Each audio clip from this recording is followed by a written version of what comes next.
1 year ago, Portland and much of the Pacific Northwest experienced an unprecedented and deadly heat wave.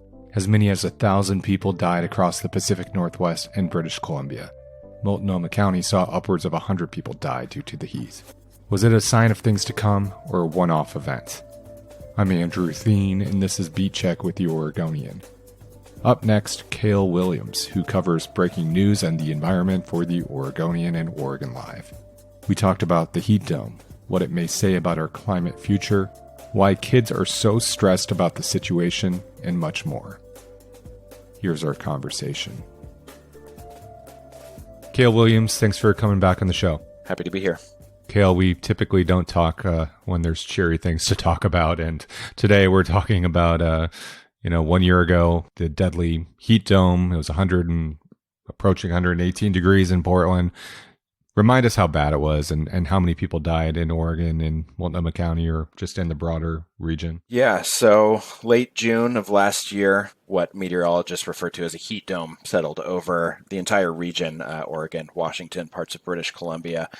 I believe it was June 26th. Temperatures in Portland reached 108. That was an all-time record. The next day they were 112, another all-time record. And on, I believe it was the 28th, they reached 116, highest temperature ever recorded in Portland. 3 all-time records, 3 days in a row. It was not the hottest place in the area. The state of Oregon set its all-time highest temperature of 119. I should say it tied, going back to a record in 1898 wow. Outside of Madras. There are areas up in British Columbia that got up to 121. Seattle got up to 108, I believe. So it was very hot everywhere. The death toll was pretty staggering. More than 100 people died in Oregon. And there are some estimates that region-wide, the death toll was close to 1,000. At the time when this was happening, it was just another surreal moment in years of them. But now that we have a little bit of time, you took a look at how significant or how abnormal this was. What did you find?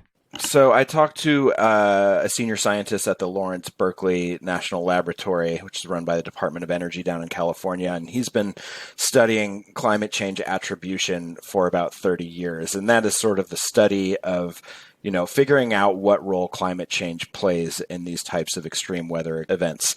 His name is Michael Weiner, and he was a lead author on one of the United Nations' most recent climate change reports. Like I said, he's been doing this for about 30 years, and he was pretty shocked. I talked to him right before the heat dome last year to kind of get an idea of what we would be looking at, and his predictions were pretty spot on. So I called him back to see what he's learned in the year since, and climate change definitely played a role in the heat dome. They're still trying to figure out exactly what that role was.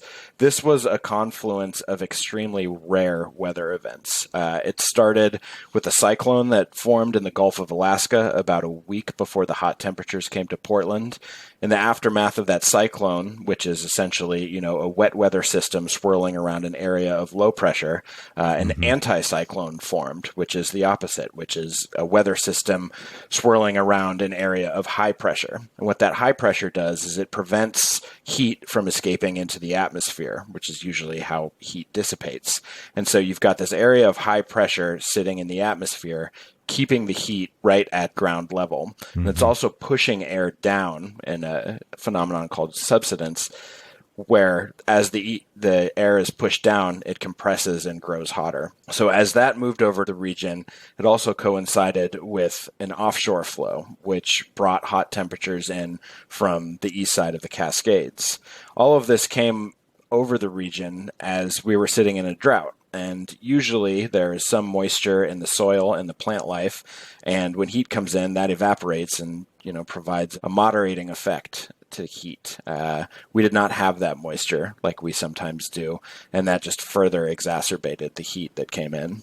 There's a tendency whenever something bad happens, which seems to happen quite a bit these days, to think this is just our fate. We're bound to see this happen again and again. Is there any sense of whether this could happen again, or was this just the confluence of all these weather patterns that you just mentioned made it anomalous? Well, the answer to that is a little bit tricky. The events that led to the heat dome, the cyclone, the anticyclone, the offshore winds, the drought, for all of those things to line up again is highly unlikely. They were very rare weather events in and of themselves, and for all of them to coincide at the same time, the odds of that happening are very slim. That being said, I talked to the Oregon State climatologist, Larry O'Neill, who works out of Oregon State, and he said that obviously the temperatures that came with the heat dome garnered the most attention, and rightly so. I mean, there were a lot of deaths, there was infrastructure damage, Right. a lot of natural systems were disrupted. But one thing that he was paying a lot of attention to was just the sheer heat that we saw for the rest of the summer. There were a ton of cities that set records for 90-degree days. Portland was tied for the third most, had 24 days above 90 degrees. Burns had 61.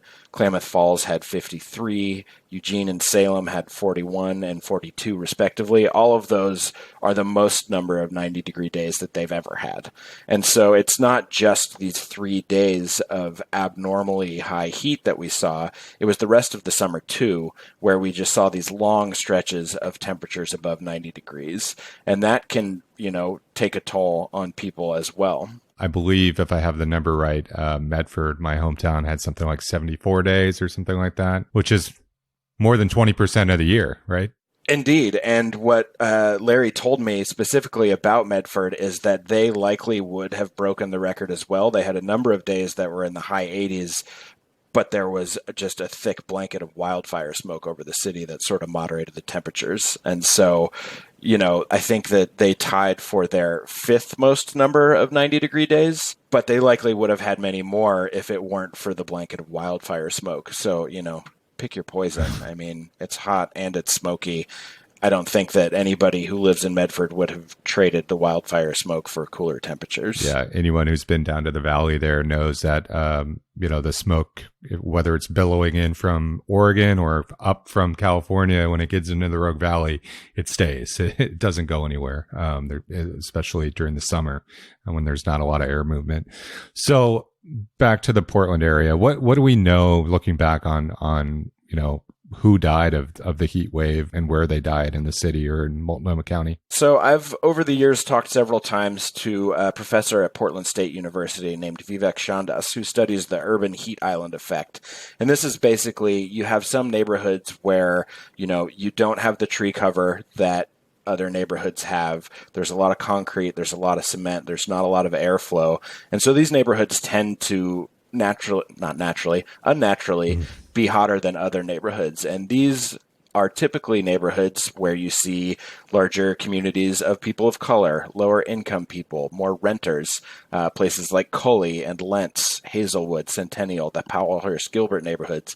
And these are the same neighborhoods where we saw the highest concentrations of deaths during the heat dome. So basically, just put yourself on, let's say, 15th and Knott or something in leafy Northeast Portland. Might be, in some cases, 10 or 15 degrees cooler there than, out on 122nd and Division, for example. Absolutely. We actually, soon after the heat dome, I went out with Professor Chandas to about, I think it was 92nd and Holgate, and he had all of his temperature sensing equipment. And we took a temperature there and then drove straight down Woodstock from, the Powellhurst-Gilbert neighborhood all the way into Eastmoreland, and you could just watch the temperature drop as the tree cover increased. As we do in the journalism industry, when there's an anniversary, we look back at this artificial passage of time. But any other takeaways looking back at, the heat dome? I know that our public agencies are still working to get the promised AC units and cooling mechanisms and whatnot for people who might be more vulnerable. But other takeaways that you're aware of looking back? Well, and talking to Michael Weiner and Larry O'Neill, one thing that struck me was that, while they said that the exact, phenomenon that led to the heat dome are unlikely to form again, the temperatures that we saw with it, or perhaps temperatures close to that, are going to become more common as climate change continues to impact the region. So what Larry told me is that we may need to redefine what we call a heat wave, where a heat wave before may have been upper 80s and 90s. In 10 or 20 years, a heat wave may be more like 105 or above. One thing that really hit home for me is that the heat dome really kind of disrupted what we thought we knew about what was possible in terms of temperatures in the Pacific Northwest, and so what we used to rely on, historical patterns, are no longer reliable predictors of what we'll see in the future. And so there's still a lot to learn. Okay. Well, let's take a quick break and then we'll come back and talk a bit more with Kale Williams, who covers environmental issues for the Oregonian and OregonLive. On Labor Day weekend 2018, Sean Sinisi walked into a McDonald's bathroom. He dialed a friend to talk him through his misery while he shot a needle in his arm. That evening, Sean died, and his death became the first connected to the sexual abuse of Jerry Sandusky. Sandusky's crimes against children have rocked Penn State with fallout for a decade now, but this is not a story about Jerry Sandusky. From Advance Local and Meadowlark Media, this is The Mayor of Maple Avenue. I'm Sarah Gannam, and over the course of this series, I will tell you the story of Sean Sinisi and what I've learned about how the healthcare and justice systems that are designed to serve people like Sean instead failed him over and over and over. The Mayor of Maple Avenue. Available now on Apple Podcasts or wherever you listen. All right, Kale. So the topic of climate change is always on people's mind here in Oregon. And in particular, you did some recent reporting on how young people are faring and coping with not just the heat dome and rising temperatures, but everything. Can you talk about this climate change report that came out of the state and some of the youth you spoke to? So this report was part of the executive order that Governor Brown signed a couple years ago on climate change, and it commissioned the Oregon Health Authority to talk to youth around the state to see how climate change was impacting their mental health. One of the young people I spoke with was Eliza Garcia. She was about 19 in September of 2020. She was living in Roseburg, recently moved back there after the pandemic shut down school in Eugene, where she was going to college. The Archie Creek fire was burning nearby in Glide, and she was working at a fast food restaurant, working the drive-thru, and she recalled having some people coming through and just being like, "What are you doing here? Why aren't you evacuating?" She said the sky was black, and that a number of the places that she had gone to as a child, waterfalls, hikes that she loved, had burned in the fire. And that really left a mark on her. Since then, she's been experiencing fear and anxiety. She feels the need, like she needs to be working on climate issues all the time. And if she's not, it gives her this kind of unsettling pit in her stomach. And she was one of several young people I talked to who said that the impacts of climate change, whether it's the heat dome or the wildfires or the drought, are really creating this sense of dread within them about what their future holds.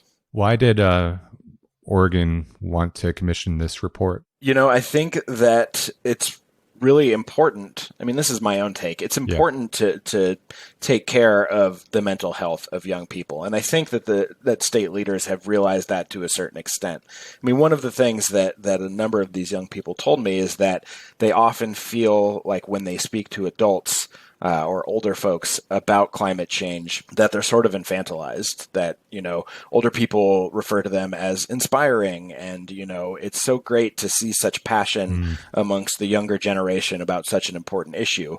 But older people say that and then don't often take the action necessary to do anything about the problem, which is one of the really frustrating things for a lot of the young people I spoke to. So I think it's great that the state did this report. I think it acknowledges a problem that has kind of festered without getting its proper due. But a report is just a report. And a number of the young people I spoke to said that, it's great to have this problem acknowledged, but if it's just more words, then, that's all that it is. Are there any policy proposals or anything you heard from youth you spoke to that they want to see Oregon lawmakers or federal lawmakers take steps to address? Well, there were not firm policy proposals within this report. There were recommendations about including more young people in decision-making processes, creating spaces for young people to have their voices heard. But the report itself did not offer any firm policy suggestions. Yeah, I would imagine, we're both in our late 30s, early 40s, that when we look at the Senate and we see 90-year-olds in government and we don't feel represented, just in terms of the age gap, imagine how people in their teens or early 20s feel. That's a huge, huge difference. A bunch of the young people I spoke to, said that they have found ways to help their own mental health. Most of them had gotten involved in climate activism in one way or another. Eliza Garcia is pursuing a career in, climate policy. And it does make them feel better to be surrounded by like-minded people, other people who care so passionately about this issue. The problem is reaching beyond those activist circles and finding a space to be heard amongst the larger public. Well, any other youth-related things I should have asked you about or you would want to hit on from that report that we didn't address?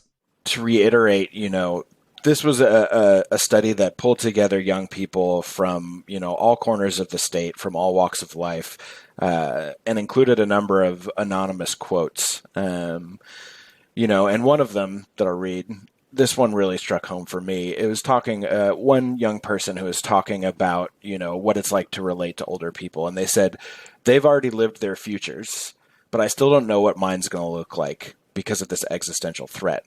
And so it's like yelling at the wall about like this really scary thing, but not really hearing anything back. Yeah, and it can be paralyzing, right? Because the scope of it is so huge. Like when you're talking about a global issue that affects everyone, that's enough to mess with you regardless of how old you are when there's no clear path forward. Well, there is a clear path forward, and it's essentially the swift and dramatic reduction of greenhouse gases, and Oregon has definitely taken some steps in that regard. There's the Climate Protection Plan, there's the Clean Fuels Program. There are a number of policies that are being put in place now, but as progressive as they are, they still do not match up very well with what scientists say is necessary to avoid the most dramatic and devastating impacts of climate change. Yeah, I think maybe that's what I was alluding to, that maybe we know what to do, but we don't seem to have the gumption to do it. And by we, I mean, people in government. Yeah. For the most part. Political will. And that's what everybody's looking for. Well, thank you so much for your reporting on these important issues and for taking time to talk about it. Absolutely. Thanks for having me. Thanks for listening to Beat Check with the Oregonian. I shared links to some of Kale's recent stories in the episode notes. If you like this show, give us a 5-star rating and review in Apple Podcasts. It really helps others find the show. And tell a friend. Help spread the word. The best way to support our journalism is through a subscription to Oregon Live.